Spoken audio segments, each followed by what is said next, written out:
शादी के दूसरे ही दिन मेरी सास ने मेरी नौकरी छुड़वा दी थी।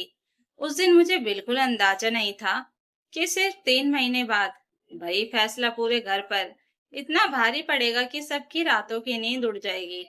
मेरा नाम नेहा है। मैं एक प्राइवेट बैंक में सीनियर रिलेशनशिप मैनेजर थी। शादी से पहले मेरी सैलरी 1,10,000 रुपए महीने थी। मैंने अपने दम पर पढ़ाई की थी, नौकरी पाई थी और अपने माता पिता का सिर गर्व से ऊंचा किया था। जब मेरी शादी आदित्य से तय हुई, तब उसके परिवार ने बार बार कहा था कि उन्हें नौकरी करने वाली बहू से कोई परेशानी नहीं है। बल्कि सास उर्मिला देवी तो हर रिश्तेदार के सामने यही कहती थी कि उनकी बहू बैंक ऑफिसर है। मुझे लगा था कि मैं एक समझदार परिवार में जा रही हूँ। शादी बहुत धूमधाम से हुई। मेरे माता पिता ने अपनी हैसियत से बढ़कर खर्च किया। लेकिन शादी के अगले ही दिन सुबह जब मैं चाय लेकर ड्राइंग रूम में पहुंची, तब उर्मिला देवी ने ऐसी बात कही जिसने मेरे होश उड़ा दिए। उन्होंने सामने बैठी अपनी बहनों और पड़ोस की औरतों के बीच कहा, अब नौकरी वोकरी बहुत हो गई। हमारे घर की बहुएं बाहर जाकर नौकरी नहीं करती। कल से ऑफिस जाने की कोई जरूरत नहीं है।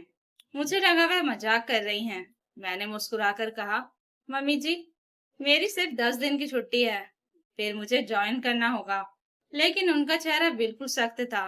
मैंने जो कहा वही होगा। बहू घर संभालेगी। नौकरी करने की जरूरत तब पड़ती है जब घर में कमाने वाला कोई ना हो।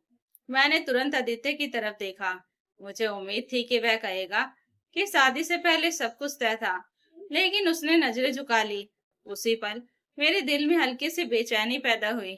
अगले 2 दिन तक यही बात बार बार दोहराई जाती रही। कभी सास समझाने के नाम पर दबाव डालती, कभी रिश्तेदार कहते कि बहू का असली घर अब ससुराल है। मैंने आदित्य से कई बार बात की। उसने हमेशा एक ही जवाब दिया, कुछ दिन माँ की बात मान लो, बाद में देख लेंगे। लेकिन बाद में कभी आया ही नहीं। एक शाम उर्मिला देवी ने साफ कह दिया, या तो नौकरी चुन लो या घर। मेरे पैरों तले जमीन खिसक गई। मैंने आदित्य की तरफ देखा। उसने फिर भी कुछ नहीं कहा। मैं पूरी रात रोती रही। मुझे अपनी नौकरी से प्यार था।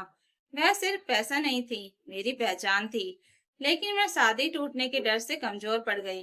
अगले दिन मैंने भारी मन से इस्तीफा भेज दिया। जब एचआर ने फोन करके कारण पूछा, तो मेरे गले से आवाज तक नहीं निकली। इस्तीफा मंजूर हो गया। उधर घर में मिठाइयां बांटी गई। सास हर किसी से कहती फिर रही थी कि उन्होंने अपनी बहू को घर की जिम्मेदारियां समझा दी हैं। धीरे धीरे मेरी नई जिंदगी शुरू हुई। सुबह 5 बजे उठना, नाश्ता बनाना, सफाई करना, दोपहर का खाना, शाम की चाय, रात का भोजन। पहले जो समय मैं ग्राहकों की करोड़ों की फाइलें संभालने में लगाती थी, अब वही समय रसोई में गुजरने लगा। सबसे ज्यादा तकलीफ मुझे तब होती जब बैंक की मेरी पुरानी सहेलियों के मैसेज आते। किसी का प्रमोशन हुआ था, किसी को नया पद मिला था। मैं उन्हें बधाई देती और फिर चुपचाप फोन रख देती। लेकिन मैंने कभी शिकायत नहीं की। मैंने सोचा शायद यही शादी का समझौता है। उधर आदित्य की नौकरी ठीक ठाक थी, लेकिन उसकी सैलरी इतनी नहीं थी कि बड़े खर्च आसानी से संभल जाएं। शादी से पहले उसने मुझे बताया था कि फ्लैट की ईएमआई चल रही है, कार का लोन भी था। तब मैंने हंसकर कहा था कि चिंता मत करो, हम दोनों मिलकर सब संभाल लेंगे। लेकिन अब मैं कमाती ही नहीं थी। 1 महीने बाद मैंने नोटिस किया कि घर का माहौल थोड़ा बदलने लगा है। आदित्य अक्सर तनाव में रहने लगा। फोन पर बैंक वालों से बात करता रहता। रात को देर तक खर्चों का हिसाब देखता। मैंने पूछा भी, लेकिन उसने कहा सब ठीक है। दूसरे महीने के अंत तक मैंने देखा कि उसने बाहर खाना लगभग बंद कर दिया। नई चीजें खरीदना बंद हो गया। सास फिर भी अपनी दुनिया में खुश थी। उन्हें लगता था कि उन्होंने घर की इज्जत बचा ली है। एक दिन मैंने रसोई में उन्हें अपनी बहन से फोन पर बात करते सुना। वह गर्व से कह रही थी, मैंने बहू को घर बैठा दिया। आजकल की लड़कियां ज्यादा कमाने लगती हैं तो सिर पर चढ़ जाती हैं। मेरे दिल में जैसे किसी ने सुई चुभो दी। मैंने पहली बार महसूस किया कि मेरे त्याग की कोई कीमत नहीं थी। तीसरे महीने की शुरुआत में हालात और खराब होने लगे। एक रात आदित्य देर से घर आया। उसके चेहरे पर घबराहट साफ दिखाई दे रही थी। उसने खाना भी ठीक से नहीं खाया। अगले दिन एक बैंक कर्मचारी घर आया और कुछ दस्तावेज देकर चला गया। मैंने देखा तो आदित्य ने जल्दी से फाइल छुपा दी, लेकिन उसके चेहरे का रंग उड़ चुका था। उसी सप्ताह बिजली का बिल देर से जमा हुआ, कार की किस्त भी समय पर नहीं गई। मैंने समझ लिया कि समस्या गंभीर है। फिर भी घर में कोई खुलकर बात नहीं कर रहा था। उर्मिला देवी अभी रिश्तेदारों को यही बता रही थी कि बहू घर संभाल रही है और यही सबसे बड़ा सुख है। लेकिन उन्हें यह नहीं दिख रहा था कि जिस घर की शान पर उन्हें इतना गर्व था, उसकी नींव धीरे धीरे हिल रही थी। फिर एक सुबह दरवाजे की घंटी बजी। मैं रसोई में थी। आदित्य ने दरवाजा खोला। बाहर से एक कुरियर वाला आया था। उसने एक बड़ा लिफाफा दिया और साइन लेकर चला गया। आदित्य ने जैसे ही लिफाफा खोला, उसके चेहरे का रंग उड़ गया। उसके हाथ कांपने लगे। वह सोफे पर बैठ गया। उर्मिला देवी ने पूछा, क्या हुआ? लेकिन उसने कोई जवाब नहीं दिया। आखिर मैंने आगे बढ़कर कागज देखा। वह बैंक की तरफ से भेजा गया नोटिस था। उसमें साफ लिखा था कि लगातार किस्तें ना भरने के कारण फ्लैट की ईएमआई डिफॉल्ट की श्रेणी में जा चुकी है और यदि बकाया राशि जल्द जमा नहीं हुई तो बैंक कानूनी कार्रवाई शुरू कर सकता है। नोटिस पढ़ते ही मेरे हाथ ठंडे पड़ गए। उर्मिला देवी के चेहरे की मुस्कान गायब हो चुकी थी। पहली बार उन्हें एहसास हुआ कि घर चलाना सिर्फ रोटियां बनाने से नहीं होता। लेकिन असली झटका अभी बाकी था, क्योंकि उसी शाम आदित्य ने सबको ड्राइंग रूम में बुलाकर जो सच बताया, उसे सुनने के बाद पूरे घर में ऐसी खामोशी छा गई कि किसी की आवाज तक नहीं निकली। उस शाम जब आदित्य ने हम सबको ड्राइंग रूम में बुलाया, तो उसके चेहरे पर वही आत्मविश्वास नहीं था जो मैं शादी से पहले देखा करती थी। उसकी आंखों के नीचे काले घेरे पड़ चुके थे और हाथों में पकड़ी फाइल बार बार कांप रही थी। उर्मिला देवी बार बार पूछ रही थी, आखिर बात क्या है? लेकिन आदित्य कुछ सेकंड तक चुप बैठा रहा। फिर उसने धीरे से कहा, माँ, जिस फ्लैट में हम रह रहे हैं, उसकी ईएमआई पिछले 2 महीने से पूरी नहीं भर पाई है। यह सुनते ही उर्मिला देवी का चेहरा उतर गया। तो क्या हुआ? अगले महीने भर देना। इतनी सी बात के लिए सबको क्यों बुलाया? उन्होंने झुंझुलाकर कहा। आदित्य ने सिर झुका लिया। समस्या इतनी छोटी नहीं है माँ। शादी में जो खर्च हुआ, उसका कुछ हिस्सा मैंने लोन लेकर पूरा किया था। कार की ईएमआई अलग चल रही है, घर के खर्च अलग हैं। और वह कुछ पल रुका, फिर बोला, और नेहा की नौकरी छूटने के बाद हमारी कुल आमदनी लगभग आधी रह गई है।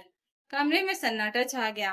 पहली बार किसी ने खुलकर उस बात का जिक्र किया था जिसे सब नजरअंदाज कर रहे थे। उर्मिला देवी ने मेरी तरफ देखा, फिर बोली, एक लड़की की नौकरी से इतना फर्क कैसे पड़ सकता है? आदित्य ने तुरंत फाइल खोलकर कुछ कागज उनके सामने रख दिए। यह पिछले 6 महीनों का हिसाब है। शादी से पहले घर की कुल आय का लगभग 45% नेहा की सैलरी से आता था। उसी से ईएमआई समय पर जाती थी, बचत होती थी और इमरजेंसी फंड बनता था। उर्मिला देवी के चेहरे का रंग उड़ने लगा। उन्हें शायद पहली बार एहसास हुआ कि जिस नौकरी को वह सिर्फ शौक समझती थी, वही घर की रीढ़ थी। लेकिन झटका यहीं खत्म नहीं हुआ। आदित्य ने आगे कहा, और सबसे बड़ी बात यह है कि बैंक ने मुझे आखिरी चेतावनी दी है। अगर अगले 15 दिनों में बकाया रकम जमा नहीं हुई तो फ्लैट की कानूनी कार्य प्रक्रिया शुरू हो सकती है। यह सुनते ही उर्मिला देवी के हाथ से पानी का गिलास छूट गया। मैं चुपचाप बैठी रही। मेरे मन में गुस्सा भी था और दुख भी। मैंने इस घर के लिए अपनी नौकरी छोड़ी थी, अपनी पहचान छोड़ी थी, लेकिन आज वही लोग मेरी कीमत समझ रहे थे। अगले कुछ दिन घर में भारी तनाव में बीते। रिश्तेदार जो पहले उर्मिला देवी की तारीफ करते नहीं थकते थे, अब सलाह देने लगे कि किसी तरह पैसों का इंतजाम करो। उर्मिला देवी ने अपने गहनों का जिक्र किया, लेकिन उनकी कीमत इतनी नहीं थी कि पूरा बकाया भर सके। एक दिन मैंने उन्हें कमरे में रोते हुए सुना। वह पहली बार कह रही थी कि शायद मुझसे गलती हो गई, लेकिन तब तक बहुत देर हो चुकी थी। उसी दौरान मुझे मेरे पुराने बैंक की एक सहेली का फोन आया। उसने बताया कि मेरी जगह जो व्यक्ति रखा गया था, उसने नौकरी छोड़ दी है और मेरी पोस्ट अभी भी खाली है। उसने कहा, अगर तुम चाहो तो वापस आ सकती हो।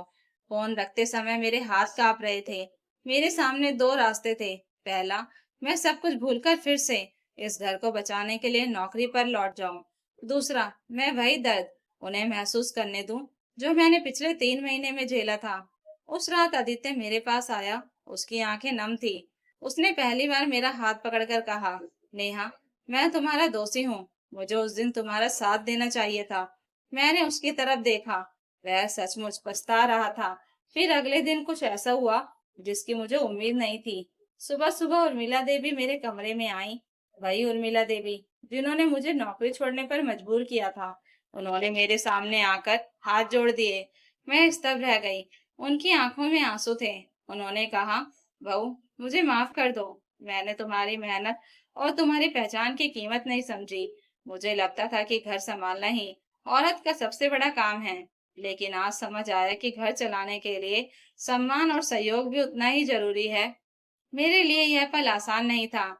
जिस इंसान ने मुझे सबसे ज्यादा चोट पहुंचाई थी, वही आज माफी मांग रहा था। कुछ देर बाद मैंने उन्हें बैठाया और कहा, मम्मी जी, गलती सिर्फ आपकी नहीं थी। जब आपने मुझे नौकरी छोड़ने को कहा, तब आदित्य भी चुप रहा और मैं भी अपने लिए खड़ी नहीं हो सकी। कमरे में खामोशी छा गई। फिर मैंने वह फैसला सुनाया जिसकी किसी को उम्मीद नहीं थी। मैंने कहा, मैं नौकरी पर वापस जाऊंगी, लेकिन सिर्फ ईएमआई बचाने के लिए नहीं। मैं इसलिए वापस जाऊंगी क्योंकि यह मेरी पहचान है और आज के बाद मेरी नौकरी को कोई शौक या जिद नहीं कहेगा। उसी शाम मैंने अपने पुराने बैंक में वापस ज्वाइन करने की सहमति दे दी। कुछ हफ्तों बाद मेरी पहली सैलरी आई।